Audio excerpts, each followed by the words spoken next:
Okay, team, main lesson right here.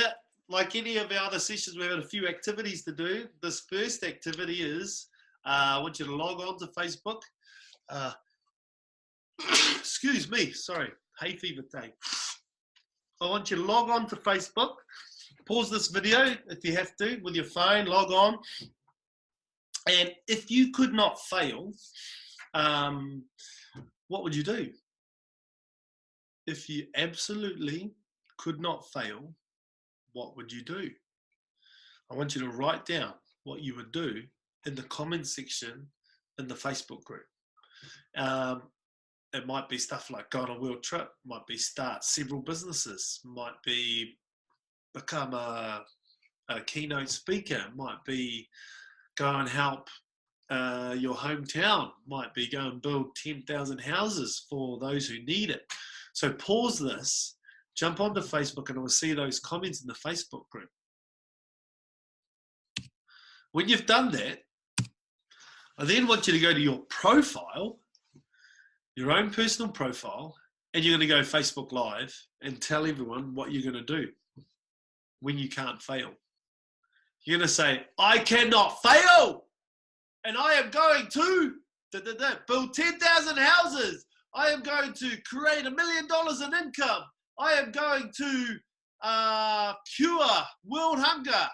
Whatever you wrote down, go into your profile right now, pause this video, and do the Facebook Live. Right, what time for observation? If you haven't got the hang of this, we're always observing ourselves, how we're thinking and feeling. What came up right in front of your face right then when we talked about having to do a live? Or even if you did do the live, what came up?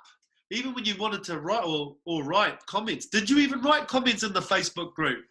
Or was it like, I'm not writing on there, I don't want people to know. I don't want people to know if I don't do it, just in case I can't do any of these things.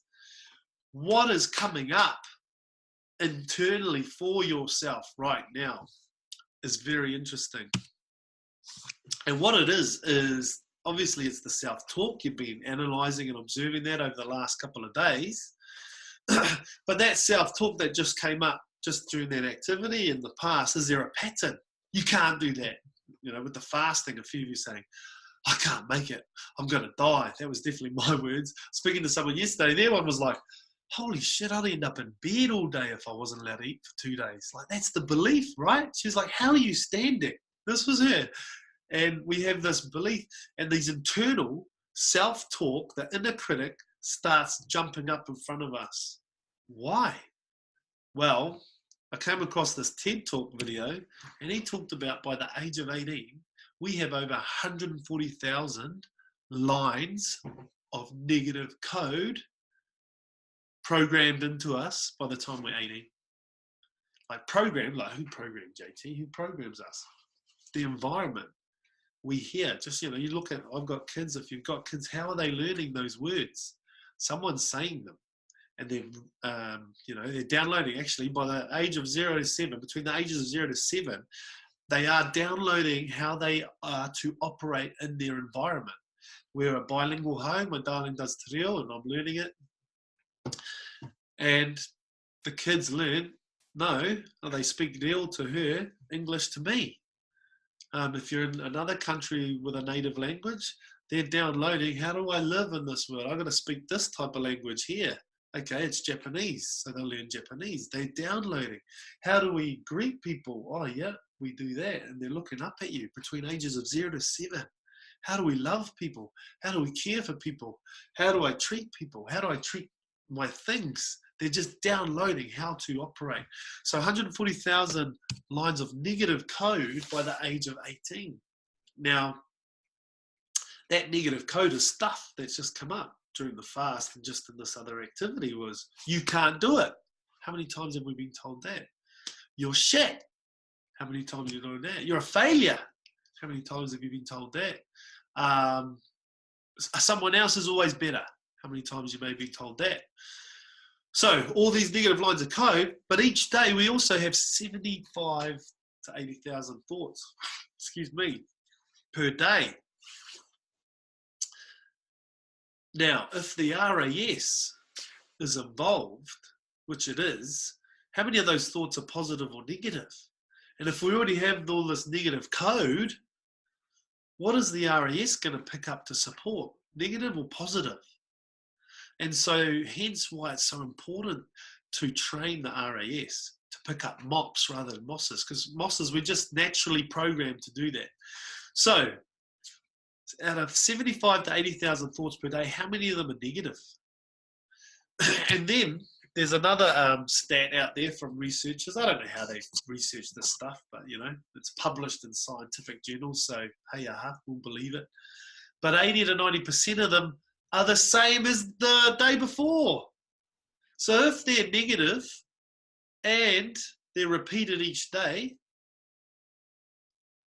man, we're on a hiding to nothing in terms of training our RAS to pick up MOPS rather than MOSes.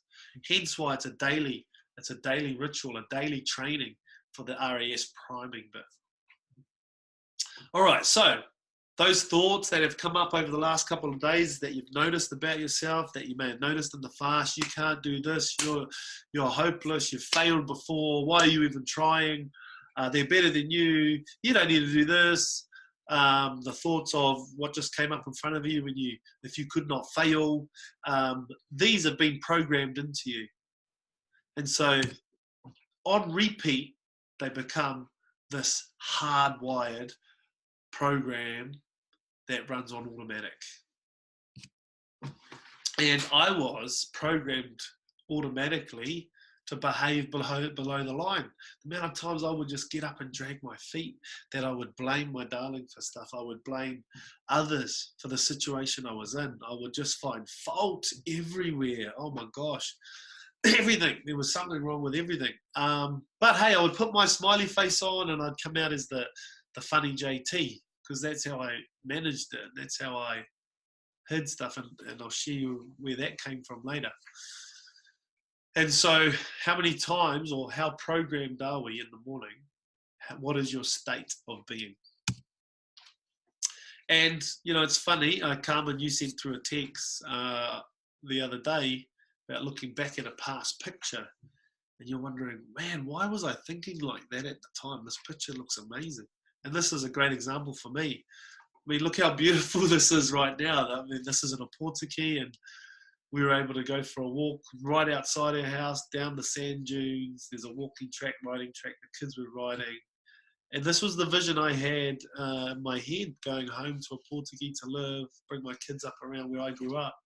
And this was picturesque, wasn't it? I mean, this could be a postcard almost. But that my thinking and my state of being at that point was I was a victim, because I'd left New Zealand Rugby, halved my salary. My darling was probably going to have to go to work. She was about to have birth. And I was like, how the hell did we get here? How the hell do we get to this situation? I'm not happy. I am home, but I'm not happy. And so the conditioning can cause us to perceive our daily presence. I mean, that's a present. This is a present. Today is a present, isn't it? That's what they talk about. Perceive our daily presence as negatives. We can't feel the joy. We're below the line. And so, again, I love Joe's explanation here around the programming process and how it ends up that way. So then people grab their cell phone, they check their WhatsApp, they check their text, they check their emails, they check Facebook, they take a picture of their feet, they post it on Facebook, they tweet something, they do Instagram, they check the news, and now they feel really connected to everything that's known in their life. And then they go through a series of routine behaviors. They get out of bed on the same side, they go to the toilet, they get a cup of coffee, they take a shower, they get dressed, they drive to work the same way, they do the same things, they see the same people, they push the same emotional buttons, and that becomes the routine, and it becomes like a program. So now they've lost their free will to a program, and there's no unseen hand doing it to them.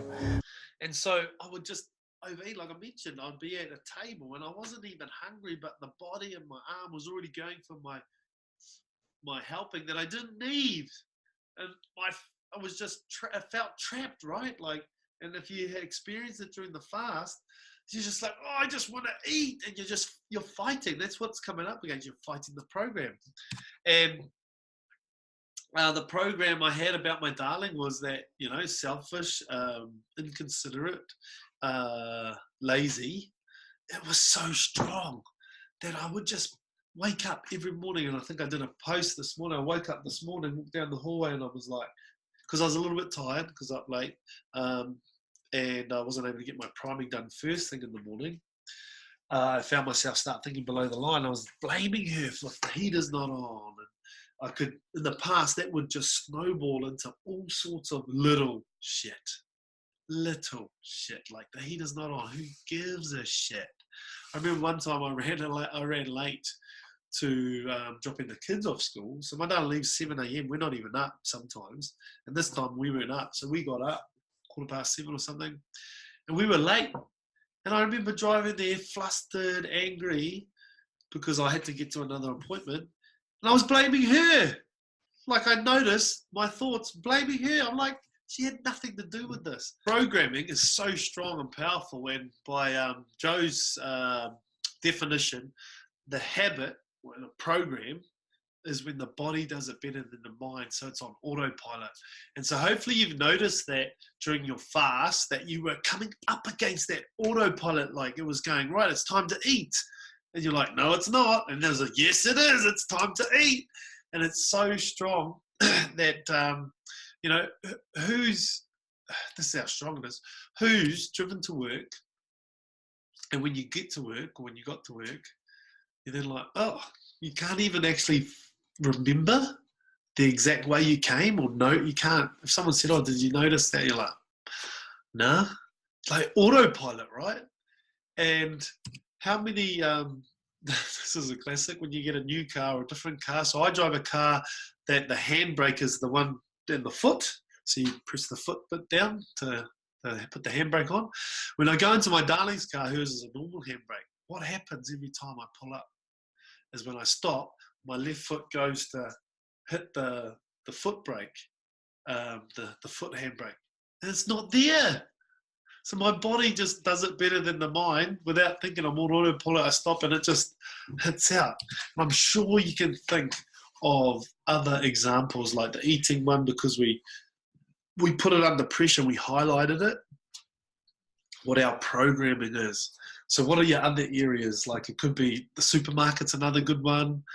We usually go down the same aisles and pick from the same shelf. Our morning routine, etc. And with my weight in particular, I woke up one day. I remember looking in the mirror and I was like, just like you did when you drive to work and you get there, you're like, what the heck? It's like, how the F did I get here? Looking at myself. And then after it was like, you shit, you suck. And so, what does the RAS do? It collects evidence to support that story or belief. So, there's a letter. What else? What else is on autopilot in your life? We've talked about others, the top 3 people that you might have stress or that you might have conflict with. What's your story and belief around them? But then what's your story and belief around, everyone else? Think about anyone who's kind of, because, used to be a nephew of mine, and I was like, second nephew. There's a story I had about him that he was selfish because I saw him take a whole plate of stuff from the kids once. And he may not have had breakfast that morning, right? Might not have breakfast for 2 days, who knows? But the story and belief I created, and so I collected evidence to support that story about him. We've done the eating one. What's your belief and story on exercising? Like for me, it was 5 times a day, and you have to go hard, 5 times a week, and you have to go hard out. Where'd that come from? Well, my training to be an athlete involved 5 days a week, almost 6 sometimes, and you had to be hard out. Like if you said to me now, before, if you said to me, oh, we're just going for a walk for some exercise, I'm like, that's not exercise. And so if I can't do something full on exercise-wise, I don't go at all. And so that meant for a period of time, I wasn't moving. I didn't do any movement at all because I didn't regard walking. So I've started to change that belief. So good one. I'll be going through this in probably the last few months. What's your belief and story around money? Yeah, that's a whole nother topic actually. And then also this one around relationships. Me, it's loyal. And I think if I look back on the event, there was just seeing my mum and dad together, I think was what caused me. They're just really loyal to each other. I think because I saw them fight a few times and they were still together. So like from that, I was like, that's loyalty. So if we can have a story and belief on all of these other things and other people, can we have a story and belief about ourselves? That's the question that I want to pose to you today. And so the only really way I can kind of get this across to you is share my story and connect it to kind of money or success. And so I think ever since maybe 16, I wanted to make some money, a lot of money, so I can help others. That was my dream, my belief. And I thought I was going to do that. Well, my first goal of doing that was through rugby. So let's just say we wanted to make a certain amount of money. And I thought rugby was the first vehicle that I was, this is it, man. We're going to be a professional player. We're going to be able to buy stuff and help people. And so here's the goal. And I started the rugby journey and almost got there, played a couple of games. And Herbs, if you watch this video, actually it'd be good to get your insights on this, Herb. But I almost got to professional ongoing status and didn't quite make it. On the surface, there's an injury. Internally, I wanted to get out, and I was grateful. Well, not grateful, but I was like, lucky I'm injured because now I can sneak out the back door without, just walking away completely from, not having an injury. And there were some internal thoughts there about not being good enough.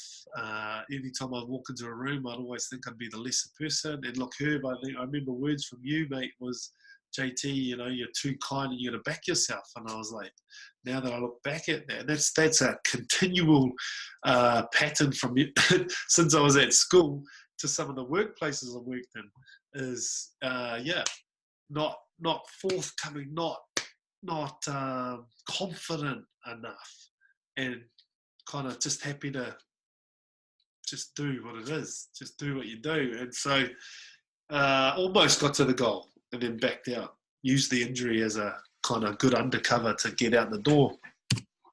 So how else was I going to make some money and help people and stuff? So network marketing, we jumped into network marketing, same thing. We started making some really good progress and we started to get to a point where we could maybe see making some money and some good money, and then backed out because we had a failure or a challenge and just started spinning the dummy basically. And then it was like, okay, what can we do now? So we were like, okay, go invest in houses. That was 2008. This was the property boom was just up until 2008 was just going off. Got to get in. We've got to get in. Get a group of us together, chuck some money in as a group. 10 years later, we can't even sell the house in Auckland. Figure that bit out. I think we bought it for $480. We can't even sell it for $200 in Auckland because it's a leasehold. Long story, but summary of the story is try to do something. Didn't quite get there.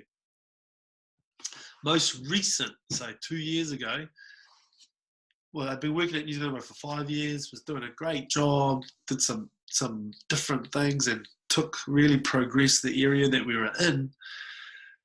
And had an option of, you could hang around and try and progress through the organisation and get some good money. And hey, where else would you want to work if you love rugby? But I got out. I was kind of at that cusp and I was like, nah, not good enough. These guys actually, nah, I'm out of here.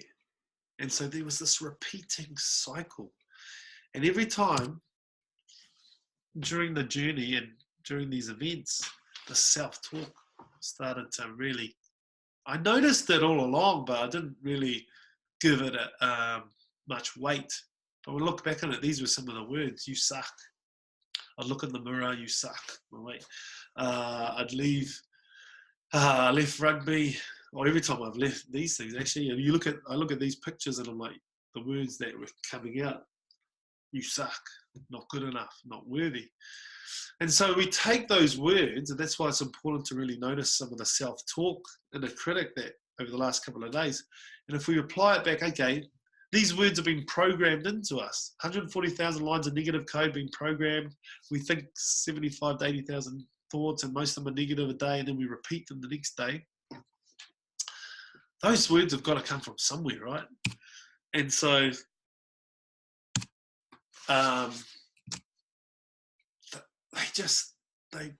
they're just this theme through my whole life. When I want to get picked for teams, this is a picture of Auckland Colts, and a lot of us went and trialled for New Zealand Colts, and I was like maybe 3 that didn't make it, not worthy enough. Every time I would get feedback from workshops and stuff at New Zealand Rugby, if there was like a neutral or maybe slightly just a little thing picking on something, it'd be like, man, not good enough. You're not good enough. And I would constantly try and prove and look for more evidence to support that I was good enough. But everything that was being said was just not good enough. You suck. Was being received that way. So imagine wearing these virtual reality goggles, and your view of yourself as you're looking in this world is you're not good enough, you suck, you're not worthy. What would a compliment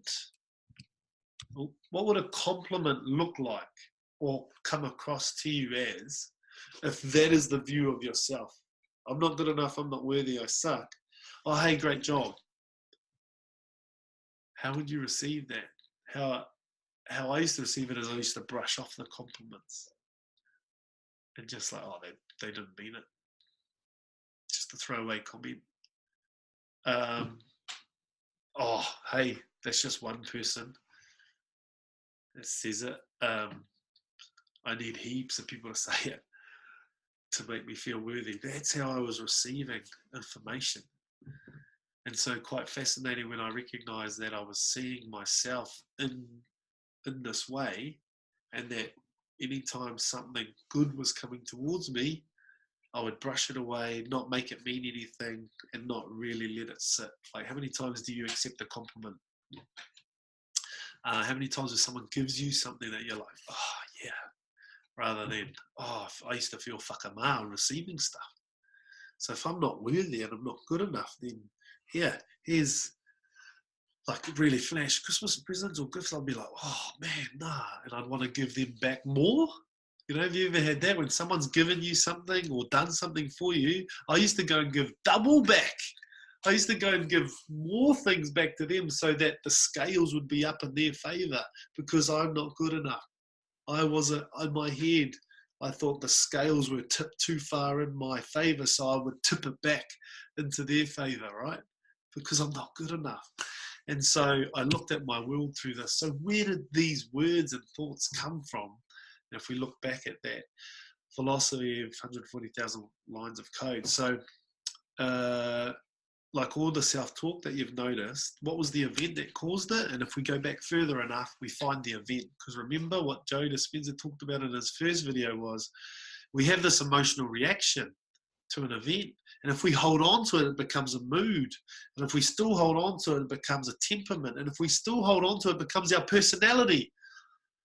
And so I come back to this situation, and it's a reflection activity that we're going to get you to do over the next day, couple of days actually, we'll lead you into that, is back in Portugal, I was about 8 years old, and we had to stand up in front of a class. It was start of the year because we had to stand up and introduce ourselves. And as it was going around the room, my heart was going 100 miles an hour, and I just started to sweat, and I was so nervous because no one can say tuoro properly. And I just didn't want to get up and say it, because no one can say tuoro properly. And as it got to me, I stood up and I said, hi, I'm Jared Carrington, which is my mum's maiden name. And everyone laughed at me. And at that moment, when I look back at that event, like if you asked me what events at primary school stood out, that came out. Because remember the memory, what Joe talked about as well on the videos, the memory is a snapshot of where the brain focuses in on this massive wave of emotions. And the brain takes a snapshot to go, what just caused that? Whether it's negative emotion or positive emotion, what just caused that? Because that came at you. And so it was negative emotion at the time. So that's why it's a long-term memory. And when I look back on that and reflect on it and delve into that, the thoughts and the words that came out of that moment was, you suck. You're not worthy.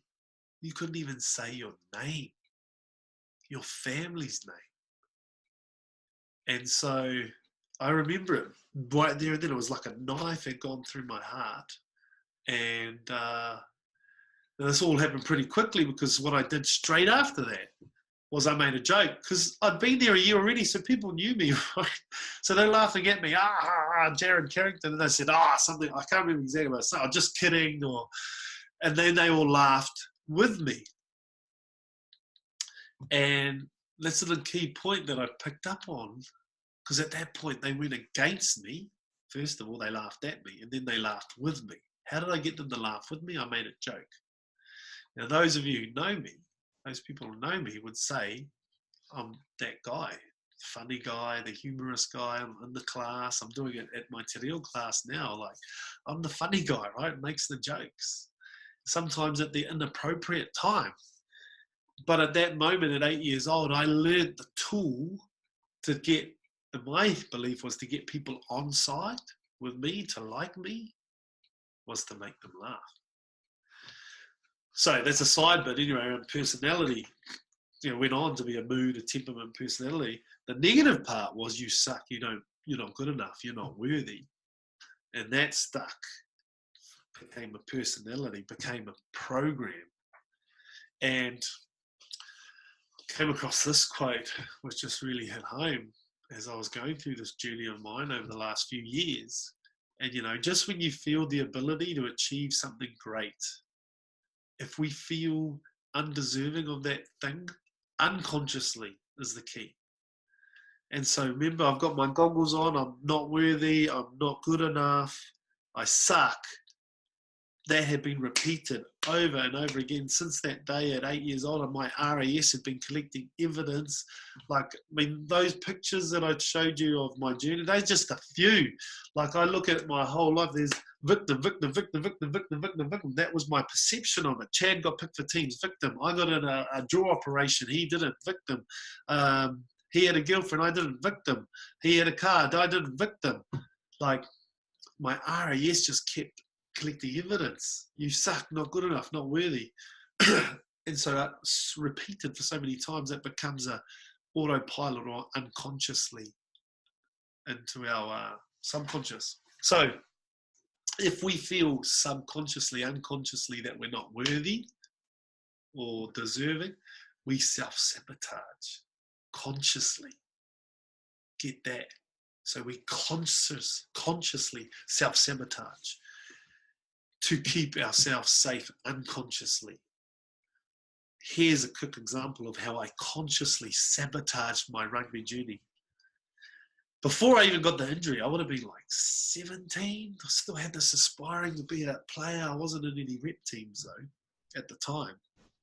Driving in the car on the motorway in Auckland, my mum was talking to her brother, and my cousin, her nephew, he played for Auckland and was playing for the Highlanders. And all I heard, pick this up for the power of the RAS. I can't hear him, but I can hear her. And she's like, oh, what? What's he doing now? Oh, really? A roofer? Something like that? Basically what I got out of the conversation, and maybe it was after she shared it, my cousin had been a contract to the Highlanders. He didn't make it, and he almost paid off his house. Because he didn't get another contract, he obviously had to go to work, and he ended up being a roofer. He's now a physio, but in my mind, what does the RAS pick up at that point? I'm trying to be a rugby player. but subconsciously I'm not good enough, not worth it.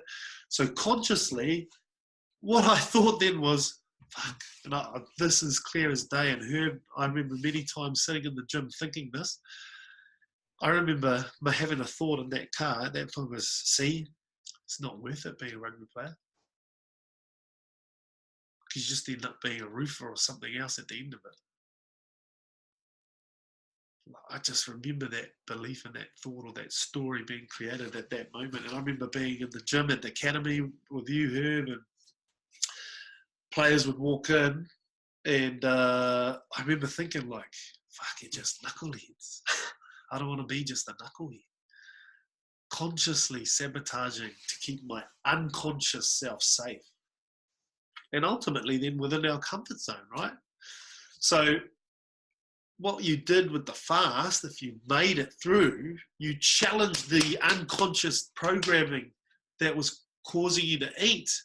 And so when you challenged that and you didn't self-sabotage, you made it through, your comfort zone grew, right? Like Carmen was saying, I was saying, he thought I would die.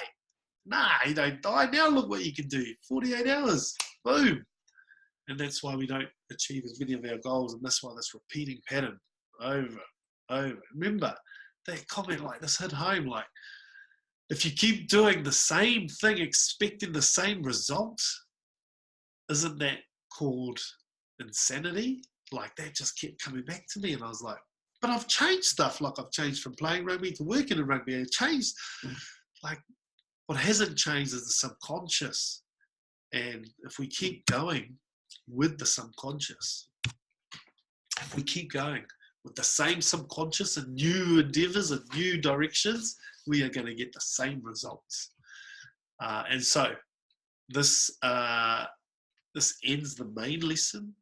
I just encourage you to go into the solution video down below, because we are delving in and we are linking into the other solution strategies and systems to train the subconscious. And that's what this whole kaupapa is about, subconscious training. You know, it's like changing the soil in the garden so we get different fruit from the trees, or better fruit from the trees. Again, team, any questions? Like, this is a big topic and we're trying to jam it in, but any questions you might have, clarity, we're here. We really want you to get this because it's been life-changing for me. JT out.